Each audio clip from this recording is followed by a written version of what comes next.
What is going on, guys? We are back for part 2 of a little series that I started called Best Mods for the Honda Grom. If you have not seen part 1, I will have it linked down in the description. You can go ahead and watch that, or I will have it in the top right hand corner of this video right now. That one I considered like the essential mods that you should, strive to get at the very beginning of getting a Honda Grom. If you're new to the channel, consider subscribing because it will help me out immensely. I'm trying to hit at least 1,000 by the end of the summer, so I appreciate all the people that have subscribed. But let's hop into the video today. And today we are going to talk about what I consider a few quality of life mods. These are not ones that you need to get right away. These are ones that you could do over time, but will definitely make the ride quality and just overall owning a bike a little better. The first one we're going to talk about today is chain adjusters. Chain adjusters for the Honda Grom, I think, are a huge quality of life upgrade, considering the ones that come with it are absolutely horrible. If anybody of you have owned a Honda Grom and have pulled your rear axle out with the stock chain adjusters, you know what I'm talking about. They just kind of spill out like spaghetti, and you got to sit there and fumble with them trying to put them back in, dealing with that on top of trying to putting your wheel spacers in and then lining up your caliper for your brakes, and it's just a lot going on. It's just one less thing you would have to worry about when putting it all back together. TST makes a very good chain adjuster. Their chain adjuster locks in place, so you slide it inside the swing arm and then you adjust like a little set screw and it spreads it open and it locks it in place to your swing arm. So no matter what, when you take your rear axle out, it stays in its spot. So another thing to go along with the TST chain adjuster, which is really nice, which is kind of like a two-part thing here, is spools for a little bike lift. If you have not used one of those before, it will change your life. It makes things so much easier, especially if you're working on your bike. Rather than you working on your bike while sitting on its kickstand, it puts the bike completely vertical straight up. And you just kind of like prop your bike up with these little spool adjusters, and it makes it so easy to work on. That guy just ran a red light. So yeah, the TST chain adjuster comes with spools to add on, and you can change. I think you have an option of like 2 different spools. It really doesn't matter. They pretty much all do the same.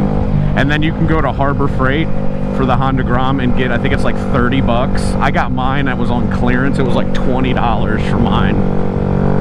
It was really nice. I mean, it just makes things so easy to work on. One good thing about the TST chain adjusters is when you loosen your axle, on the very back there is, I think, like a 5mm bolt. That is how you adjust your chain tension, is with that. So it's real easy to line up. You look through the little window marks, line it up on both sides, check your chain slack, and then tighten down your axle. They've all made it very simple to use, and it's just a real nice addition to the bike. So now let's move on to the next item here. So the next one that I think would be another good quality of life mod, which especially if you do any long rides, is a seat or some type of just seat cover. The seat that comes on the Honda Grom, the newer ones especially, are rock solid, man. I just did the trip to the Smoky Mountains and put a whole bunch of miles on the bike, and man, after an hour or 2 of riding, your butt's gonna be killing you. So definitely investing in a good quality seat will be, well worth it.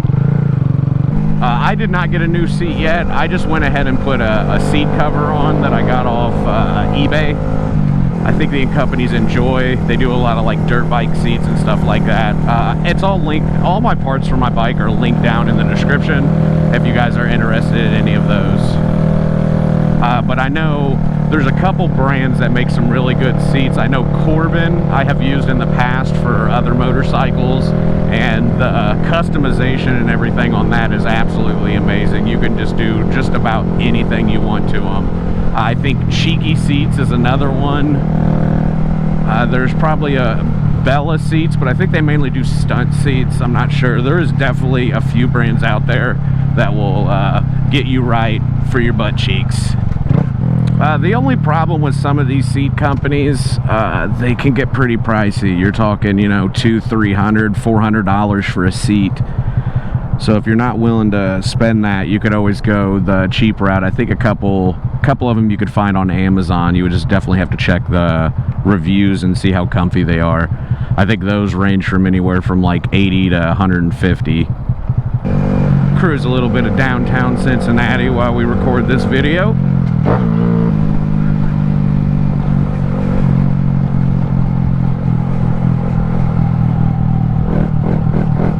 So yeah, you just have to pick and choose what's right for you as far as seat goes. It's all going to be personal preference too on that one. Maybe go to like a little Grom meetup or like a mini Monday or something and look around, see who has like different seats and ask them if you could sit on their bike to try it out. I'm sure most people wouldn't mind.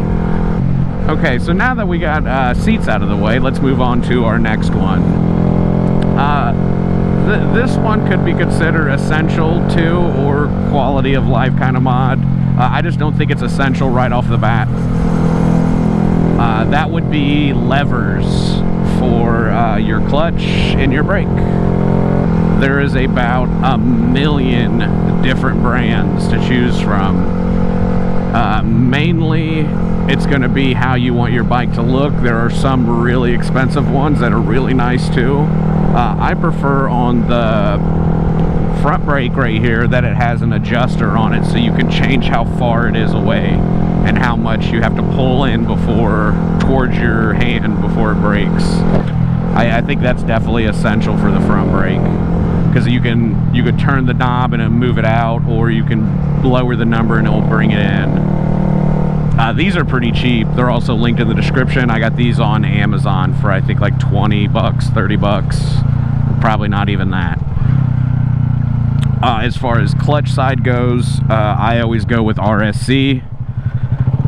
They are a tried and true company for their clutch levers. Quality tested for years now, and I think everybody can vouch for them and say they're probably one of the best companies for clutch levers as far as like easy pull and like stunt clutch levers. You don't have to buy these ones for just stunting. They're just nice because they're so easy to pull in, and it's one finger. You could do the trigger finger style like I did, how it has a little hook. So they have tons of different colors that are all anodized or powder coated, and you can get them to your bike so everything matches. There are a couple really good companies if you're not riding a Honda Grom, or you know, you're just getting a race Grom. I think ASV is another company that makes really good levers, but you're going to pay a pretty penny. Especially for this RSC lever too. I think this was like $140 just for this lever in this bracket. So that's it's not cheap, but it'd be well worth it. Now the ones on Amazon that I got, these other purple ones over here, they come with a clutch and a brake, so you get both. They're not great quality. I'm assuming if these hit the ground, they're probably going to snap. They don't have the little breakaway tab. Some levers have a breakaway where they can flip back, or they have a little notch cut out right here, so when they hit the ground that breaks off. So I don't think there's much more to say on levers. You're just gonna have to pick and choose which ones suit you the best, what matches your bike or feel wise. But the stock ones aren't too bad for if you're just starting riding. That's why I wouldn't say those are really essential, just more of just a quality of life type of improvement. So the stock ones you can rock for a while, especially if you're getting into stunning.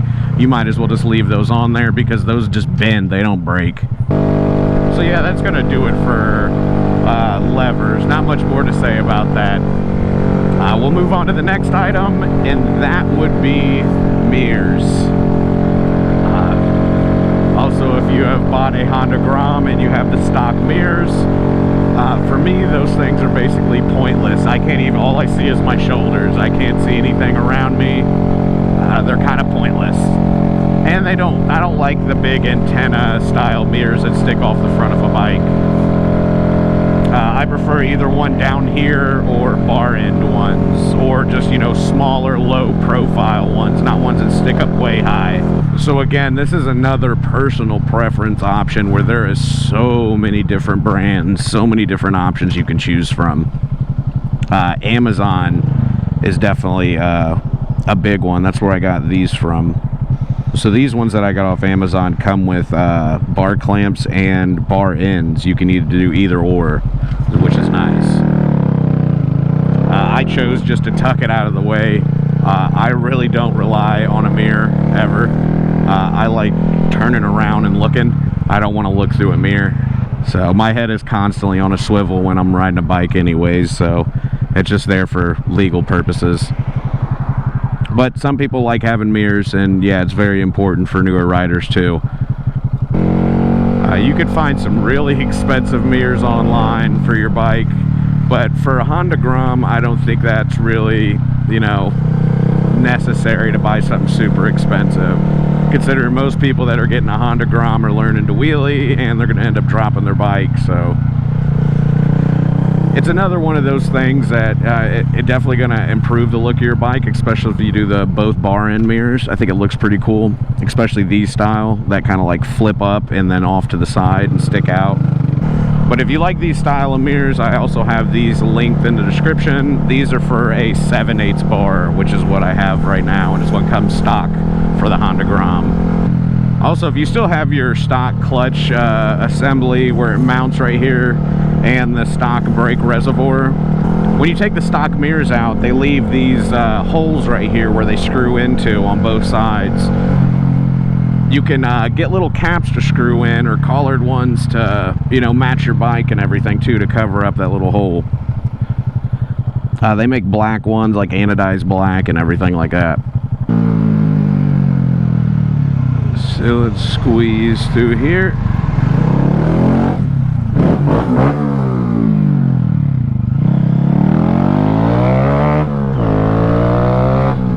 Also, if you're new to buying a Honda Grom or looking to mod it, a real good resource of information is Reddit.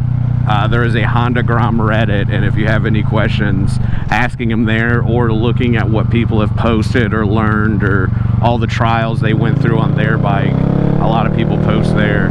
So if you're looking for any information, that would be a good spot to start. I will link that subreddit down below for you guys also. I think that is going to do it for the mirrors. There's not much more we can talk about on that, so let's move on to the next item. The next item we're going to talk about is phone mounts. This is another category where there is so many different options and so many just personal preference style of things. I went ahead and went the cheap route for now. I got this little tiny mount right here from, I think, O'Reilly's for like $17 is what it was. It kind of like clamps the phone, and you have these little rubber pieces you put on each side right here to kind of lock the phone in place. The little clamp will hold it, but if you hit a bump, it can fall out, so definitely using the little rubber holders are a must. These are decent phone mounts, but they are very cheaply made. I already ripped one of the little rubber holders, so I mean, they're not the greatest, but they do work if you're on a budget. Now, for a better brand that is top quality there, it would be Quad Lock. That brand is tried and true, and they have a very excellent system of locking your phone in place. They have tons of different little variations of how you can mount it. Bar mount, you could do like one of those extension RAM mounts. You could do just about anything with those. They even have a wireless charger that hooks up to it, so when you clip your phone in, it already starts charging without being, you know, plugged in, does all the wireless charging. So that is a very nice option. They are quite pricey. It's not a cheap if you want that whole huge setup. But for a long-term investment for holding your phone, especially if you use GPS constantly like I do, it is worth it too. So that will definitely be my next investment for this bike. Will definitely be a quad lock with a wireless charger to get rid of this right here. What's nice about, they have like a newer style that, like, you know, locks and has a little tab you push to unlock and everything. The only drawback is you have to order a special case. The case itself has the indent for the quad lock, so you have to order a case specifically to your phone for it to work. I think they might make one that just kind of like sticks on the back, like a all-around one, but I would definitely go with the case if I was to purchase one. You can find them pretty cheap if they're not on the website. I think I found mine on Amazon for like $28, so it's not too bad. The other company is Ram Mount. They have like a ball style rotating type of thing. That cop was like over the double yellow there. But yeah, Ram Mount is the other company that you can get. They have like a little rotating ball that mounts, and it kind of like, you squeeze two of them and it opens up. I've used them in the past. They're okay. It's just another phone mount. Also depends on how you ride too. If you're stunning, a quad lock is definitely going to be a decent one, or one that has these little straps to hold it in place. But if you're just riding, really any old phone mount will work. You don't have to go all out. Only thing I did, I threw a little battery tender on this. Bought this little $8 USB to battery tender plug, and then plugged in a like 6-foot cable, and then just ran it up through the bike and zip tied it all the way and had it coming out the front right here. So when I put my phone on the mount, I can just plug it in and it stays charged. So just always take a consideration of any of these mods is, what is your riding style? What are you planning to do with your bike? Stuff like that, definitely is going to play into a factor of the different style of stuff you buy. Like mounts, like if that Ram mount that just kind of like holds it in place, you don't want to be just setting down hard wheelies and that, you know, your phone come flying off. Or if you're stunning and you have the bar end mirrors that stick out, you drop your bike, it's a broken mirror. So it's all depending on what you're doing. So definitely choose the style that you like, and I think it'll be okay. Just do a little research. That's what I do with every part that I usually purchase. Is I either look up reviews or, you know, videos on YouTube of people talking about them, and I do my research before I buy something so I know what I'm getting into. And it just makes everything so much smoother, so I'm not disappointed or upset or, you know, let down about something that I purchased thinking it was something else. I already know what I'm getting. But I think that is going to wrap up today's video of part 2 of this little series. We still have 2 more parts to go. So if you guys like this little series that I've started here and want to see more, consider clicking that subscribe button. It will help me out immensely, and I'm trying to hit 1,000 subs to get partner by the end of the summer. If you have any suggestions or just want to talk about the different parts, leave a comment down below. I try to answer every comment that I can. Leave a like.